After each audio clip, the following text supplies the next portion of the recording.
Vamos pegar o contexto aqui. E chegando, 13.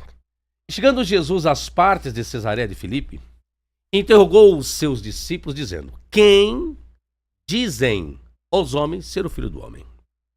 E eles disseram, os discípulos, uns João Batista, outros Elias e outros Jeremias, ou um dos profetas. O que chama a atenção é que identificaram o Filho do Homem apenas como profeta. Nada mais além disso, segundo o versículo aqui. Disse-lhes ele, e vós, para os discípulos, quem dizeis que eu sou? Aí fica aquele silêncio. Sempre ele, né? Aí Sempre chega ele. e Simão Pedro, respondendo, disse: Tu és o Cristo, tu és o Messias, o Filho do Deus vivo. E Jesus, respondendo, disse-lhe: Bem-aventurado és tu, Simão Barjonas, porque tu não revelou a carne e o sangue, mas meu Pai, que está no céu. que está nos céus. E também eu te digo que tu és Pedro.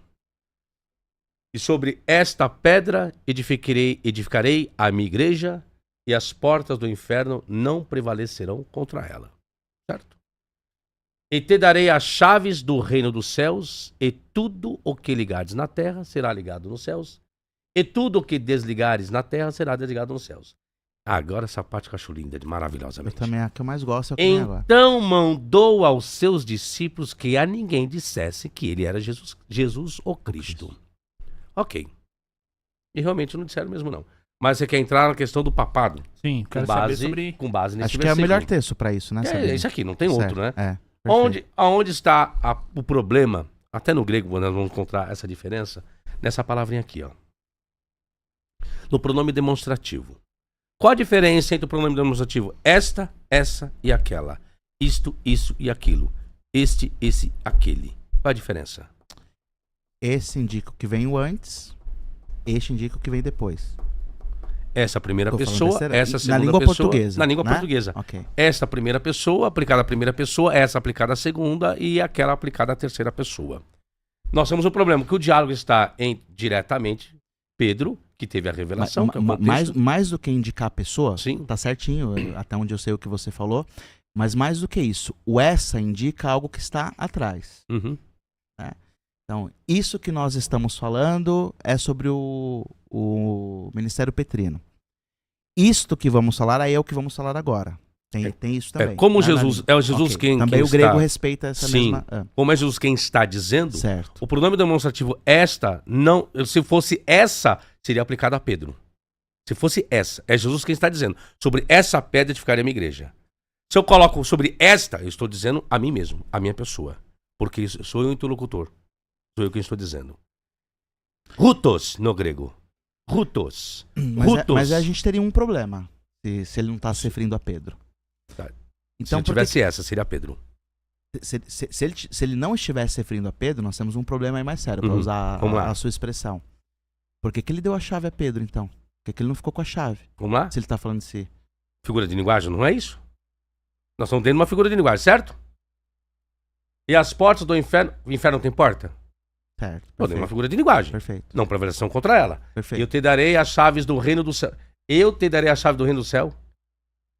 Chaves do reino dos céus. Perfeito. E Perfeito. tudo que ligares na terra será ligado nos céus, e tudo que desligares na terra será desligado nos céus, ok? Perfeito. Isso é tudo dentro de uma figura de linguagem. Ou seja, como houve um reconhecimento, uma parte revelatória para Pedro de quem é Jesus, Deus está dignificando a pessoa de Pedro também. É uma oração de retribuição, de dignificação. Mas dentro de uma figura de linguagem. Uma vez que Pedro diz quem é Jesus, Sim. Pedro diz quem é Pedro. Sim, entendeu? Né? Perfeito. É isso, apenas isso. Então, essa é a questão para mim. Né? Voltando antes, Uhum. Jesus é muito bonita essa passagem porque a resposta que dizem de Jesus está errada. Como que é? Não entendi. Uns dizem que é Elias, outros que é João Batista. Sim. E Jesus parece que não se incomoda com isso. Não. Mas se incomoda com o que pensa dele os seus discípulos. Sim. Né? Isso para ele é importante. Mas e vós? E vós? Quem diz que eu sou? E aí Pedro diz. E quando Pedro faz a confissão, tu és o Cristo, o Filho de Deus, aí Jesus revela quem é Pedro. Uhum. Por isso que eu acho que ele está, penso eu, que é mais fácil, aceitando o texto, afirmar que ele está se referindo a Pedro e não a si. E Jesus respondendo disse-lhes, bem-aventurado és tu, Simão, filho de Jonas, Bar-Jonas, porque não tu revelou a carne e o sangue, mas o meu Pai que está no céu. Ou seja, Pedro não poderia ter feito uma confissão como essa, se não fosse o Pai que o tivesse revelado. E também eu te digo que tu és Pedro. Uhum. O nome dele era Simão, vamos lembrar. Tu és pedra. E sobre esta pedra, ora, se ele está chamando Pedro de pedra, agora ele se refere a pedra como sendo ele, eu acho que é razoável pensar que ele está se referindo a Pedro. Vamos colocar no sentido literal? É eu quem fundo, mas sobre esta pedra. Agora vamos colocar no sentido literal? Vamos lá. Quem é que edificou a igreja? Cristo. Justamente. Estamos de acordo. Ok. Agora o que mais me intriga nesse texto, sabe o que é, Sobre padre? Pedro. Sabe o que mais me intriga aqui? É. É que se Pedro acabou de revelar que Jesus é o Messias... A cagada que ele faz logo em seguida é tremenda. É isso que eu não entendo. Mas aí para mim é a parte mais bonita do texto. Né? Eu gosto quando você lê. Posso pedir que você lê de novo? Que a gente vai nessa passagem? O que eu não... É tipo assim... Não entra. O primeiro ato dele Foi como top. Papa... Revelou. O primeiro ato dele como Papa foi uma merda. Tu és o Desculpa, Messias. ele falou uma grande besteira. Tu és o Messias, né? Jesus. Top. Aí chega no 20. Então mandou, uma ordem de Jesus, aos seus discípulos que a ninguém dissessem que ele era Jesus o Cristo, o Messias. Como assim? O que o povo judeu está esperando era o quê? O Messias. Agora que recebe uma revelação, os apóstolos estão ouvindo a revelação de Jesus enaltecendo a pessoa de Pedro, por que Jesus proibiu os seus discípulos de dizer que ele era o Messias? É isso que eu não entendo em Jesus. Até hoje eu quero entender. Não era o momento? Como? A ninguém dissesse? A gente pode... Ele não colocou uma questão temporal. O Sabino está dizendo o seguinte, por que Cristo deu essa ordem? Se Ué, tava todo mundo esperando. Todo mundo já está esperando, por que não posso falar? A gente só pode interpretar, porque talvez ele entendeu que não fosse a hora, mas é tudo especulação porque o texto não diz. O texto não Né? diz. O que o texto diz é, proibiu-lhes. É. Mas eu quero continuar nesse texto aí, porque eu acho que ele é muito bonito, né? Vamos lá, continuo? Por favor. Desde então, começou Jesus a mostrar, que é outra parte intrigante, aos seus discípulos que convinha ir a Jerusalém e padecer muitas coisas dos anciãos, dos principais sacerdotes e dos escribas, e ser morto e fazer o quê? Ressuscitar ao terceiro Jesus dia. não estava ensinando isso? Por que então quando Jesus morreu, foi todo mundo, fugiu, ele não já tinha ensinado que ele ia ressuscitar ao terceiro dia? Não ficou um sequer. Não ficou um sequer. Só ficou João, mas porque apelou também, né? Ficou com Nossa Senhora e não tem como se perder, né? Tinha que ajudar. Se apelou, né? Tinha que apelou. ajudar. Que é uma coisa que também eu não concordo. Não entendo. Isso eu falo no meu livro sobre isso. Eu acho que fica claro, assim, eu entendo da seguinte forma, né? Eu acho que esse texto explica por que eles não entenderam. Vamos pensar, Jesus está falando o que para eles? Olha, eu vou ser aceito, todo mundo vai acreditar em mim. Ele está dizendo o quê? Ele está dizendo que ele vai ser preso, que ele vai ser morto pelos sacerdotes. Ele está anunciando uma tragédia aí. Eu vou morrer. E o que acontece logo em seguida eu vou trazer uma outra continua. interpretação. Talvez os discípulos não aceitaram. Talvez, tá? Vou colocar uma conjectura. Talvez, por não entender, como Paulo coloca lá em 1 Coríntios capítulo 15, a respeito que o Messias, o Cristo, teria que morrer e ressuscitar ao terceiro dia. Isso eles não podiam, mas de jeito nenhum. Não, por isso que eu estou colocando talvez uma conjectura. Nenhum judeu imaginava que esse Messias seria Deus. Sim. Né? Porque é o que Paulo vai dizer isso em 1 Coríntios capítulo 15, Paulo vai tratar Segue disso. lá, que até aí... Acho E que ninguém Pedro discorda. tomando Isso que eu acho, de essa parte eu acho lindo.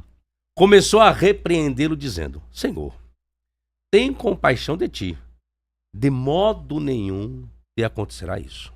Ou seja, Só faltou a revelação para ele agora. assim, como eu entendo, assim, ele entendeu que Jesus estava falando de morte, de perseguição, de tragédia.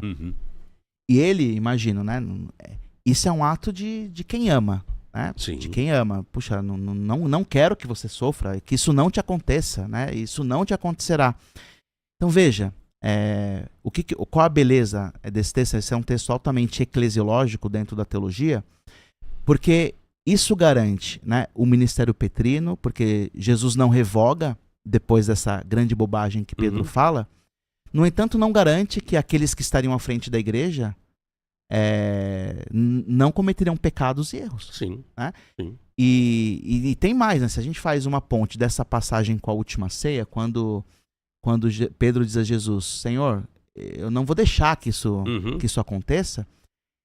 Se a gente aceitar o texto, ele está plenamente disposto, de fato, a dar a vida por Cristo. Jesus vai e joga um banho de água frita. Darás a tua vida por mim?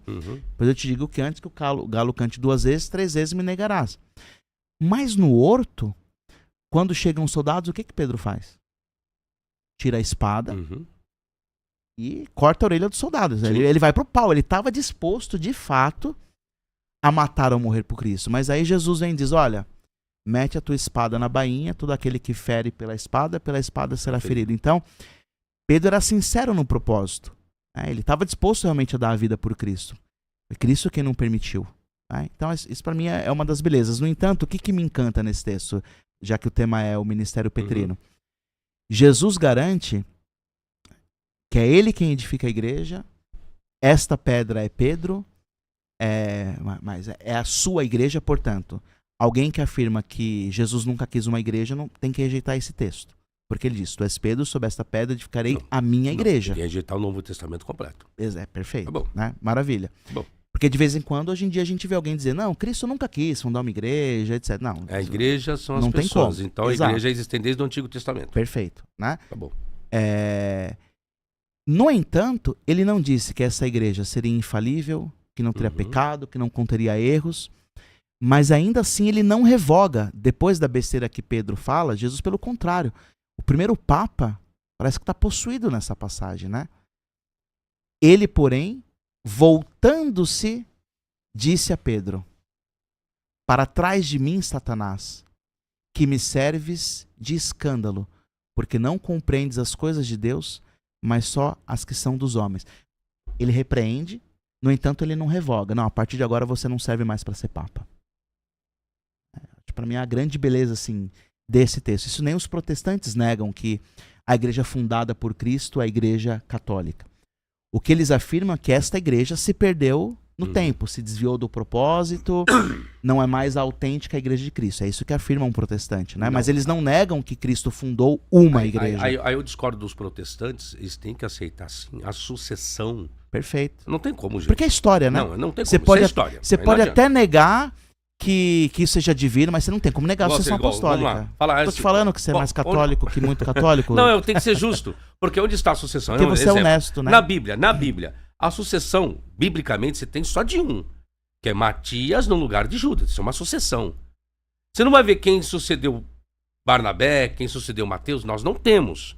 Nós temos na história, acho que é Clemente de Roma, Anacleto, Lino, os três primeiros, Clemente, Anacleto e Nino, não é isso? Isso. E Lino, se cogita Clemente, quem sucedeu Pedro, né? Quem foi sucessor de Pedro. Depois você tem aí uma penca aí. Então você tem uma história sobre isso. Não tem como negar, não, você diz que são sucessores de Pedro. Não, são sucessores dos apóstolos. Eu não posso dizer quem sucedeu quem na história. Eu posso dizer que Matias sucedeu Judas Iscariotes, porque o texto está dizendo isso. Hermenêutica. Agora, quem for os sucessores não dá pra saber. Agora, isso tem documentado tem até como, hoje. É isso que eu tô dizendo. Aí é muita ignorância. Todo bispo, ele tem a sucessão apostólica. Isso não se nega. E a gente tem um ponto, né? Eu queria saber a sua visão sobre isso. Eu sei que não é o que você acredita, mas a sua visão sobre isso. Quando alguém vem e diz que esta igreja fundada por Cristo se perdeu, agora é necessário refundá-la. Como fez, por exemplo, Lutero. Lutero funda uma nova igreja. Depois dele, Calvino, Henrique VIII, etc. Porque, na minha visão, quem faz isso tem que negar a Escritura também. Porque olha como continua o texto. Então disse Jesus aos seus discípulos: se alguém quiser vir após mim, renuncie-se a si mesmo, tome sobre si a sua cruz e siga-me. Porque aquele que quiser salvar a sua vida, perdê-la-á. E quem perder a sua vida por amor de mim, achá-la-á. Continua. Bom, amiguinho. Quero que chegue na parte que as portas do inferno não prevalecerão contra ela. Acho que tá antes, então já né? passou. Já passou. Então, né? Tá lá, porque, tá lá.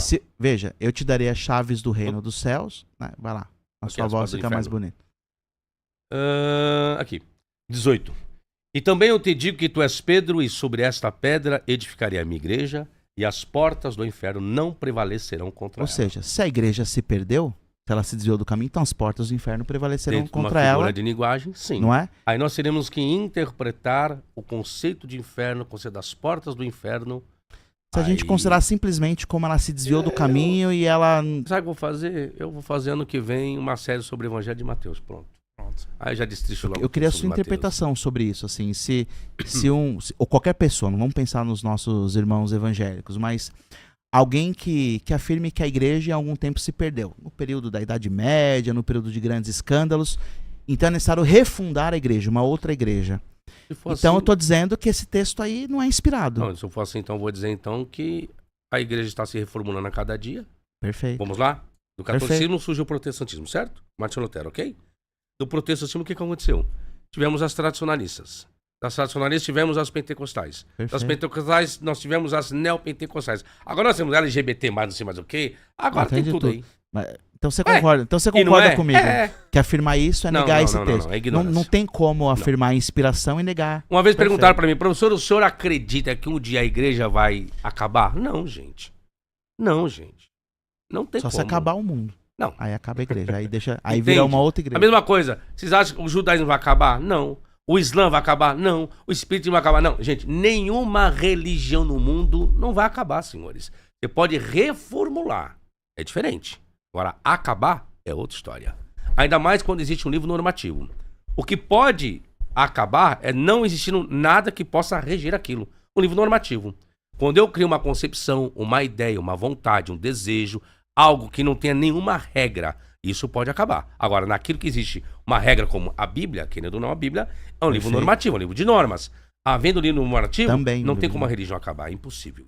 E até porque sempre houve religião em todos os contextos, Sim. né? E não necessariamente religiões do livro.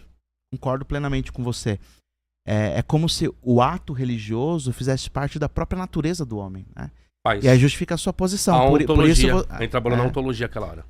por isso que, Justamente. mais uma vez, o não crer em Deus acaba sendo um ato de fé também, porque Sim. você citou Chesterton, né? Chesterton diz que o que mais o impressiona não é o fato das pessoas não acreditarem em Deus. É o fato de quando elas não acreditam em Deus, elas passam a acreditar em qualquer coisa. Né? É muito mais fácil acreditar em Deus, né?